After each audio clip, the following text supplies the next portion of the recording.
𝗕𝗏𝗲𝗄𝗧 and around.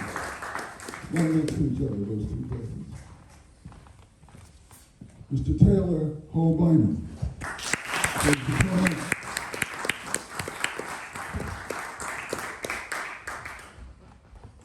For some reason, I always mispronounce her last name.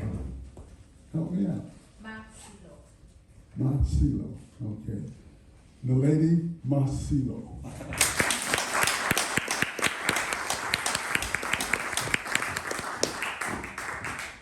Together, we are the Signifyin Natives Ensemble. We gathered around this project.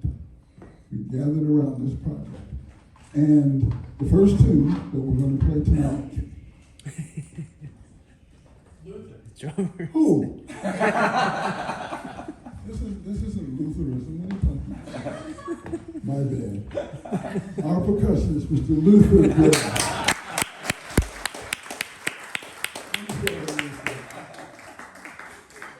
Very sorry. I'm old. I forget stuff.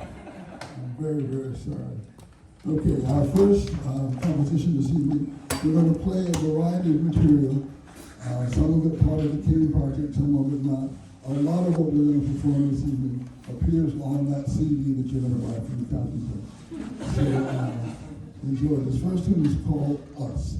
What's important about our CD and about our project is that in 2023, there are very many rivers, very many ways of making this music that we call jazz or African American creative music, or how about this for a name? Music. There you go. There are many ways of going about this music, and many genres, and each genre, we think, has amazing validity. But knowing the validity doesn't necessarily mean that's all that you do. So it's important to us that when you buy your 3 copies of the CD, you'll see that there are many different ways of approaching music that we deal with. So here's one of them, and it's a tune, a composition, an event called Us. And because I'm the oldest one here, and allegedly the leader of this group, but that's alleged. I'm going to start it off. It's important in the way we work. When we play this tune called Us, it's important as to who starts it. So on this performance, I'm going to start it. Bill Lowe.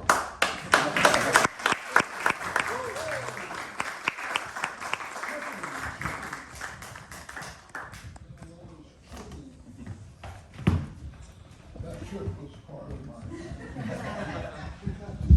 yeah, I know. I always do. Can't get it. There's a bunch of stuff on this table that's nice there for effect.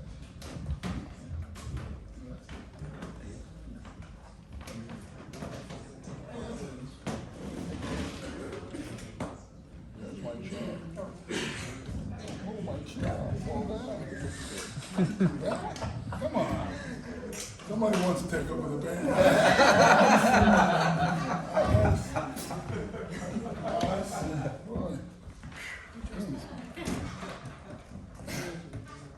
It's hard up at the top.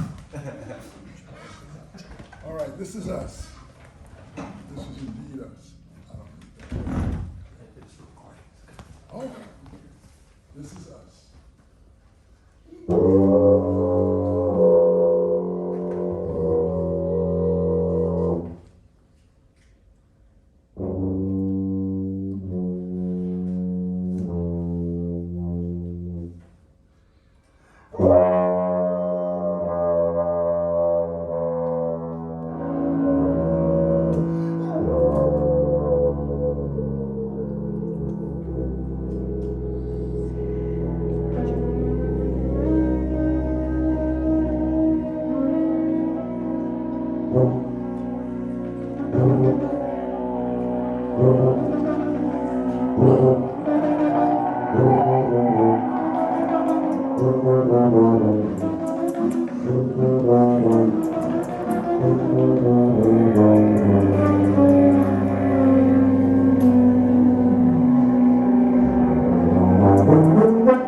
That's us.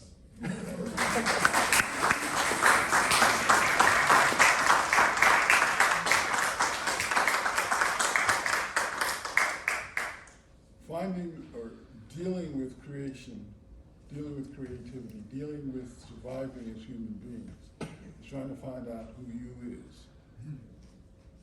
We is us. And on that CD that you're going to buy 4 copies of, there's this.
Mischief is something we all make.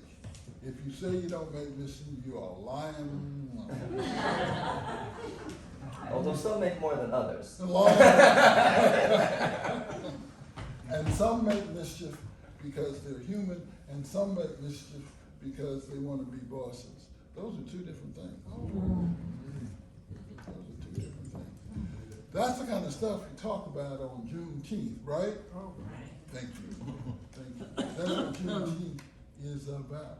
Some mischief, folks say, well, yeah, okay. We tired of this. We done. Juneteenth, baby, we got this. Mr. Jean Toomer, in this novel called 𝗕, like Gaul, is divided into 3 parts. 1, 2, 3.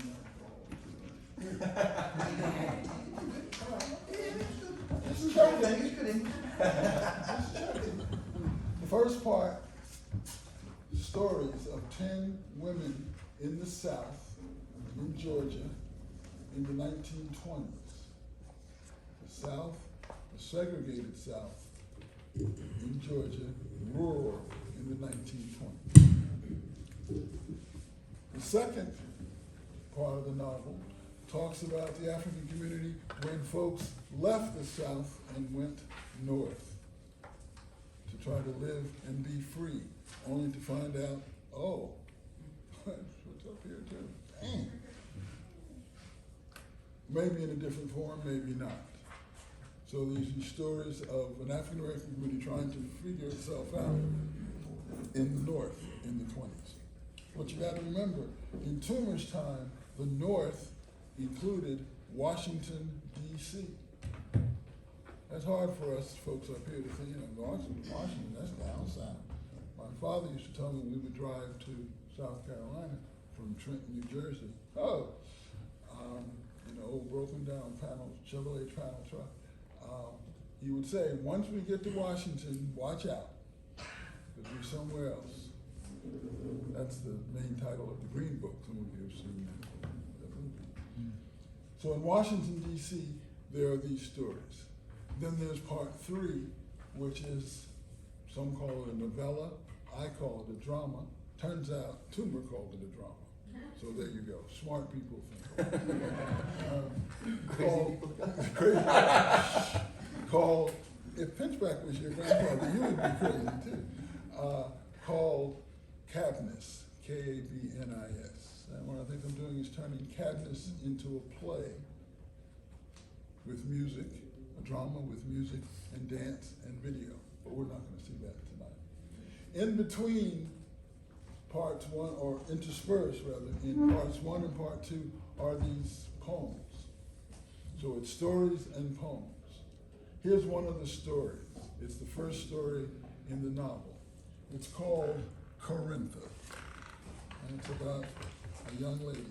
As soon as I get my part, I don't know what I did with my part, because I'm running around doing everything but getting ready to do this. What we're doing right now. Oh, I took it in the other room. That was done. Got the extra part. That would be good. The C part would be just wonderful. Or a bass trombone part.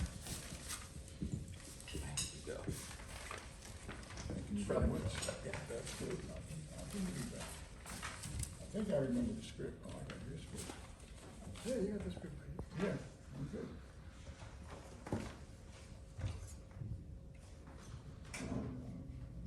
𝗕. Oh, I'm sorry. That was beautiful too. I'm sorry. 𝗕 is, as is the entire novel called 𝗕, written by a man. This man's name is Jean Toomer. This first section, and a lot of the second section, Jean Toomer puts words in the mouths of women. So in the year 2023, we kind of think about that a little tough. Wait a minute now, Jack. But he did it. See, it's always complicated. So he did, so I thought, well, all right, we can do 𝗕, but instead of having an amendment, instead of Bill telling the story, or 𝗕𝗲𝗲, which would be nice, but instead of doing that, why don't we have a woman's voice? And not only just a woman's voice, why don't we have a woman's voice, a woman who's from South Africa. Did I say that right? A woman who's from South Africa. Because I wanted her to tell the story with that lovely South African drawl. And that puts some complications into 𝗕𝗏𝗏, I think. But what else? 𝗕𝗏𝗏.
Men had always wanted her, this 𝗕𝗏𝗏. Even as a child, 𝗕𝗏𝗏 carrying beauty perfect as dusk when the sun goes down. Old men rode her hobby horse upon their knees. Young men danced with her at frolics when they should have been dancing with their grown-up girls. God, grant us youth, secretly prayed the men. The young fellows counted the time to pass before she would be old enough to mate with them. This interest of the male who wishes to ripen a growing thing too soon could mean no good to her.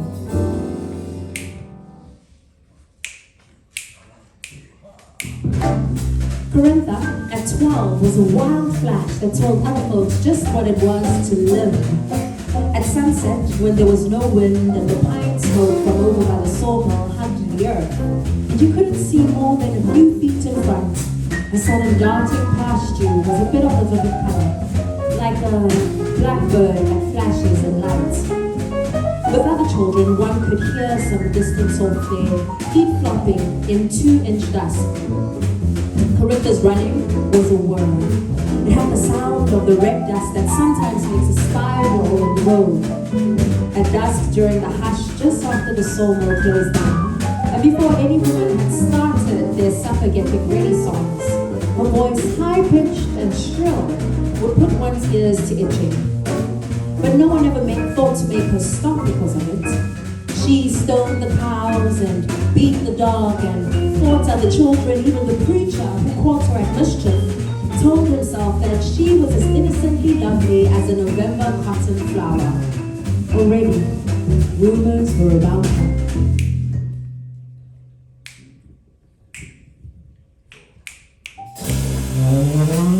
Homes in Georgia are most often built on a two-room plan.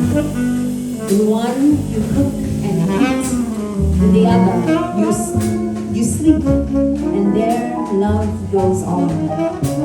𝗕𝗏𝗏 had seen or heard, perhaps she had felt her parents loving. And one could but imitate one's parents, for to follow them was to follow the way of God. She played home with a small boy who was not afraid to do her bidding. That started the whole thing. Old men could no longer ride her hobby horse upon their knees, but young men counted faster. Her skin is like dusk. Oh, could you see it? Her skin is like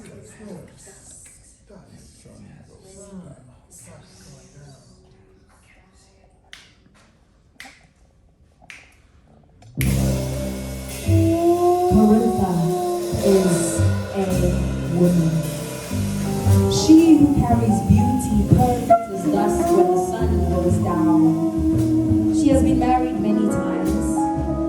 men remind her that a few years back they rode her hobby horse upon their knees. 𝗕𝗏𝗲 smiles and indulges them when she's in the mood for it. She has contempt for them. 𝗕𝗏𝗲 is a woman. Young men run stills to make her money. Young men go to the big cities and run on the road. Young men go away to college. They all want to bring her money. These are the young men who thought that all they had to do was to count time. But 𝗕𝗏𝗲 is a woman, and she has a child. 2, 3. The child fell out of her womb onto a bed of pine needles in the forest. Pine needles are smooth and sweet. They are elastic to the feet of rabbits. A sawmill was nearby. Its pyramidal dust pile smoldered. It is a year before one completely burns. Meanwhile, the smoke curls up and hangs in odd wraiths about the trees. Curls itself up and spreads itself over the valley. Weeks after 𝗕𝗏𝗲 returned home, the smoke was so heavy you tasted it in the water. Someone made a song. Smoke is on the hills, rise up. Smoke is on the hills, zero rise. And take my soul to Jesus.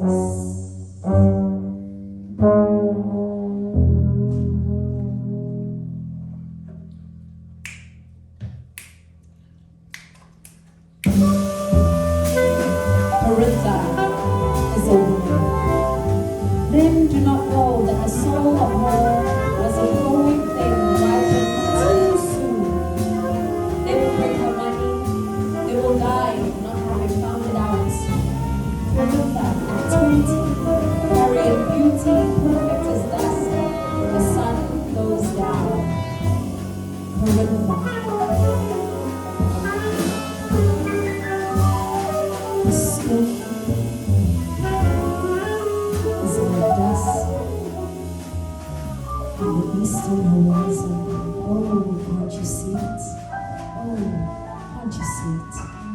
Your skin is like dust on the eastern horizon when the sun goes down, goes down.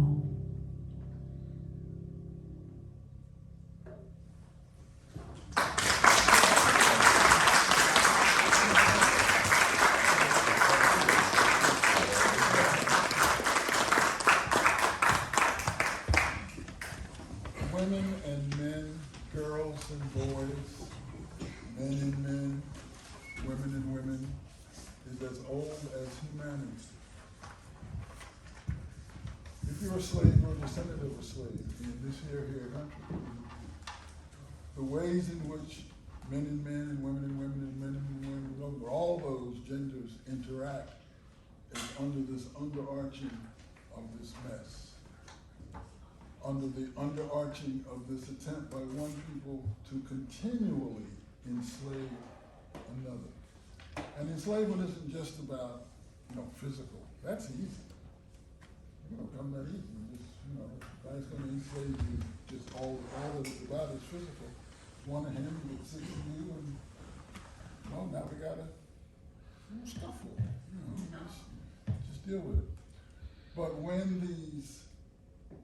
this enslavement is about people's minds and people's spirit. When the enslavement is about, when one of the elements of the enslavement is fear itself, then we have something else. Toomer spends a lot of the novel dealing with what these something else's might in fact be. One of them happens in the evening time, and he wrote a poem about it, and it's called Evening Song. It's about love and fear and mystery and who knows what the hell else. And oh yes, it raises the question, Who the hell is 𝗕𝗁? But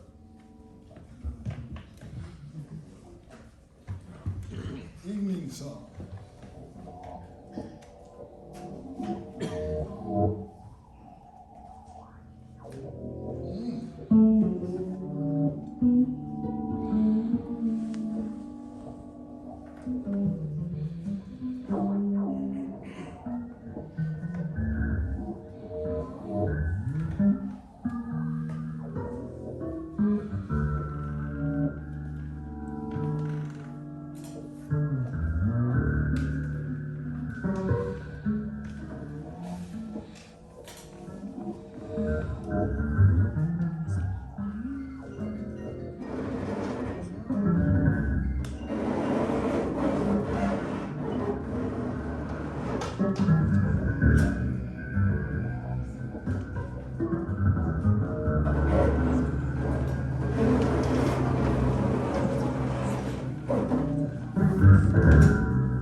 double down on the point, but evening song also appears on the. I often wonder, how do things appear on a CD? They didn't appear, we put it there. Well, what do I know? I just lost my news. Mr. Toomer wrote another poem that's in Kings, and it's about pictures.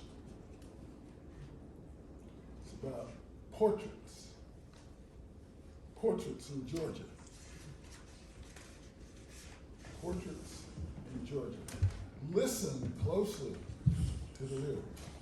Also, if you want to shake any part of your body, in your seat or standing up or laying down, feel free.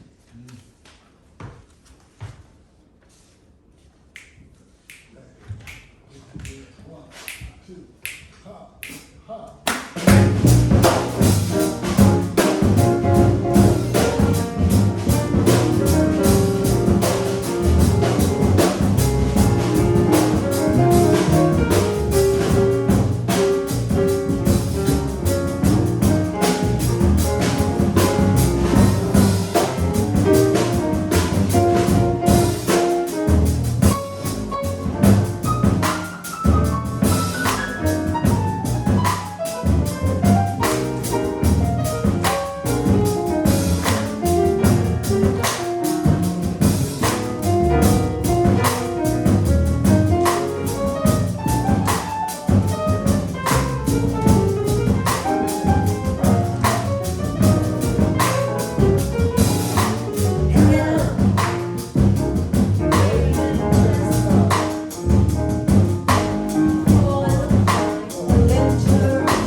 of black flesh after flame.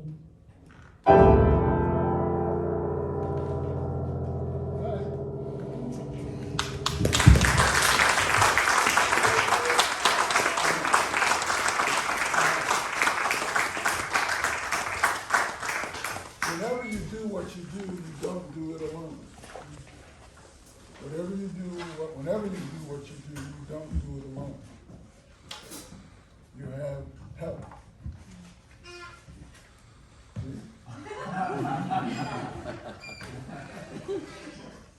That's my point. You have help. Sometimes this help is referred to as mentors.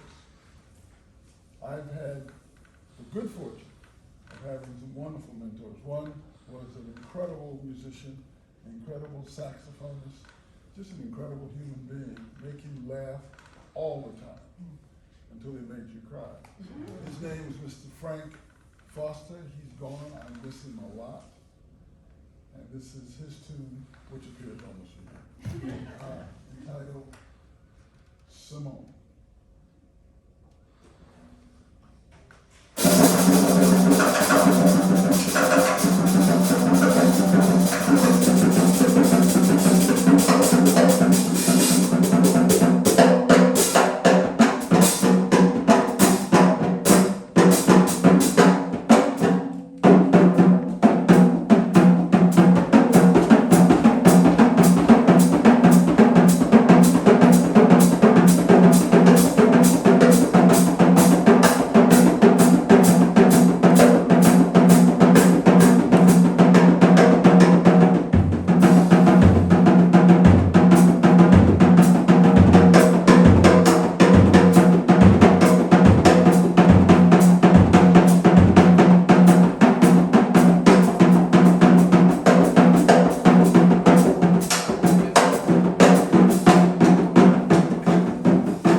another mentor, a man by the name of William Bill Barron. Anybody know of Kenneth Barron? You guys kind of know Kenny, because Kenny's the star. Kenny's, he really is. I mean, Kenny, don't get me started talking about Kenny Barron. Jesus.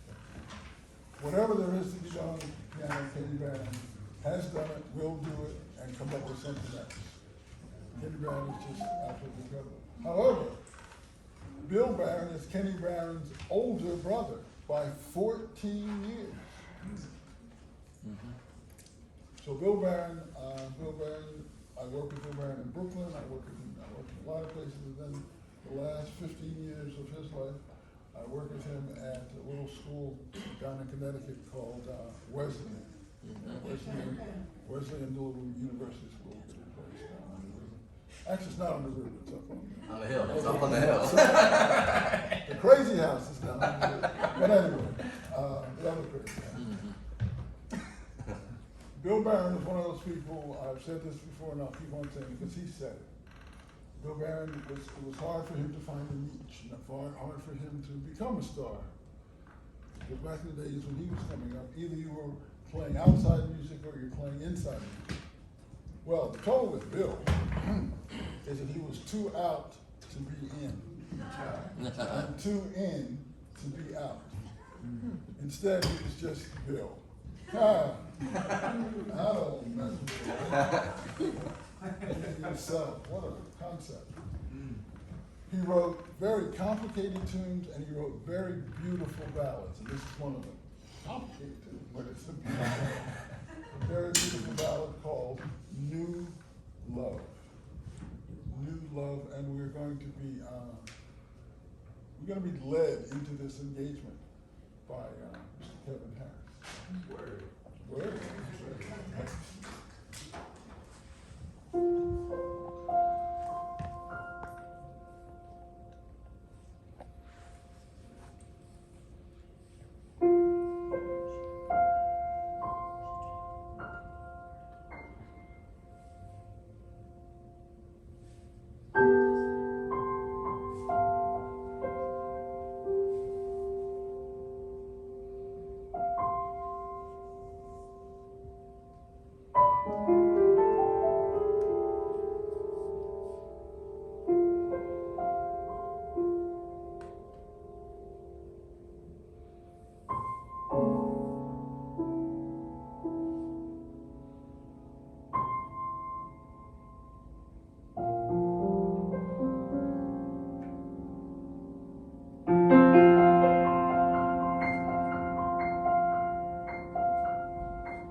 Very important member of the group, and that's you. Give yourself a big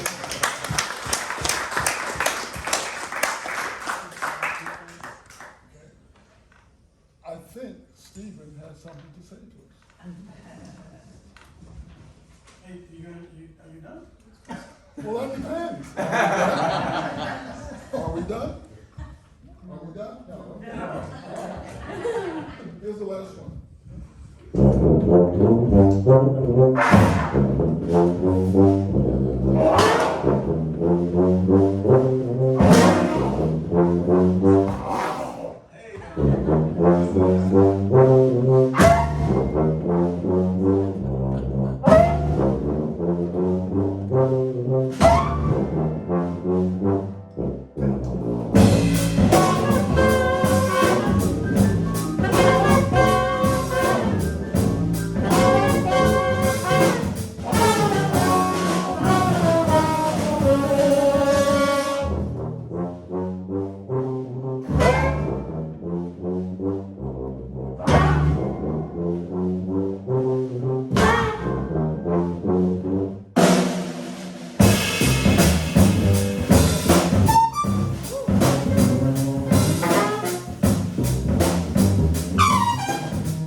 One more time for Bill Lowe and Signifyin Natives. All right, taking the bottom island then. Where are you playing tomorrow? Tomorrow we're playing Tomorrow they're playing in at the Ashmont station. There's a church called the Church of Our Saints. Church of Our Saints in Dorchester. Dorchester tomorrow. Dorchester tomorrow at 7:30. It's a CD release party for that CD right there. You can. How many kids supposed to buy? Supposed to buy them all. All right. So that's tomorrow night. Sunday night, Mr. Kevin Harris. Oh yeah, he says. Oh yeah. He's playing at the Groton Hill Theater in Groton, so.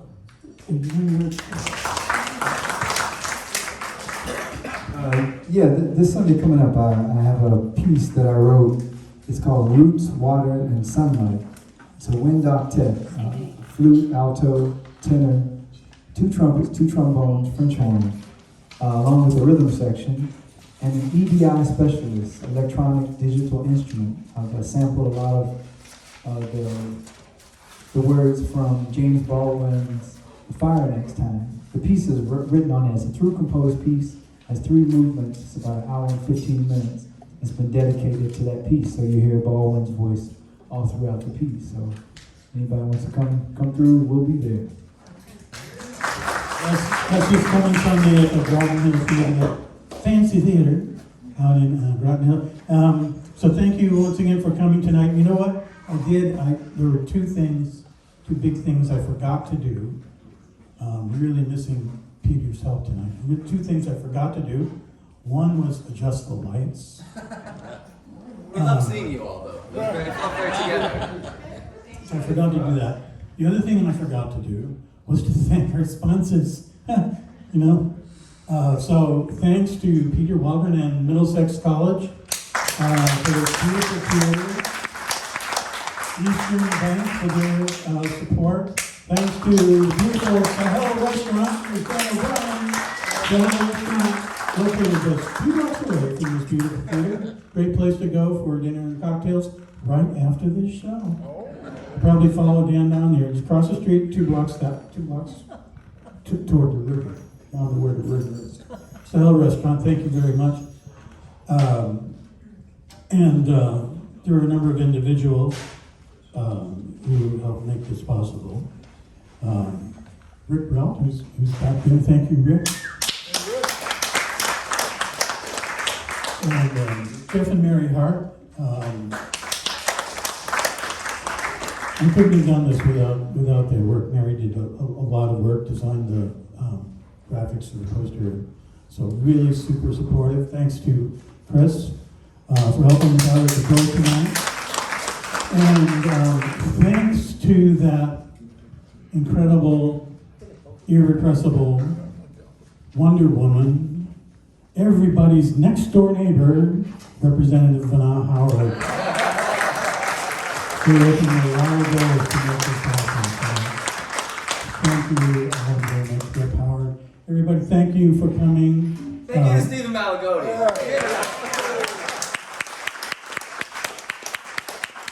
So seriously, please join us for after concert party thingy, whatever, cocktails and dinner at the beautiful 𝗏𝗏 restaurant. Follow Dan; he'll lead you right down. Thanks, everybody. Have a good night.